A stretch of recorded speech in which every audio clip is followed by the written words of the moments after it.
ఈ దేశానికి రాజ్యాంగం అందించిన డాక్టర్ బాబాసాహెబ్ అంబేద్కర్ గారిని ఆదర్శంగా తీసుకొని స్థాపించినటువంటి ఒక విద్యార్థి సంస్థయే అఖిల భారత విద్యార్థి పరిషత్ విద్యార్థి మిత్రులారా. 1949 జూలై 9వ తారీఖున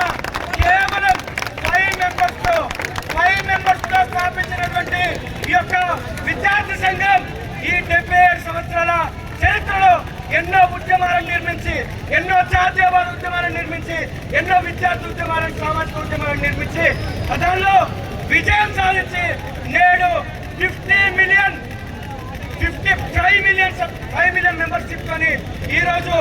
వరల్డ్ లోనే లార్జెస్ట్ స్టూడెంట్ ఆర్గనైజేషన్ గా అఖిల భారత విద్యార్థి పరిషత్ పెరుగుతుందంటే కారణం స్టూడెంట్ సమస్యల పట్ల అఖిల భారత విద్యార్థి పరిషత్ ఉన్నటువంటి కమిట్మెంట్. విద్యార్థి మిత్రులారా, ఈ దేశం లోపల ఉండుకుంటూ ఒకే దేశంలో దో ప్రధాన్, దో నిశాన్, దో విధానం ఉండదని చెప్పేసి జమ్మూ కాశ్మీర్ కు స్వయం ప్రతిపత్తి కల్పించినటువంటి ఆర్టికల్ 370ని తొలగించాలి, ఆర్టికల్ 34 తొలగించాలని చెప్పేసి నినదించి ఉద్యమాలు చేసి గోడల మీద రాతలు రాసి నేడు 2019లో ఆర్టికల్ 370 ఆర్టికల్ తొలగించి ఈ దేశం లోపల సుందరమైన కశ్మీరం లోపల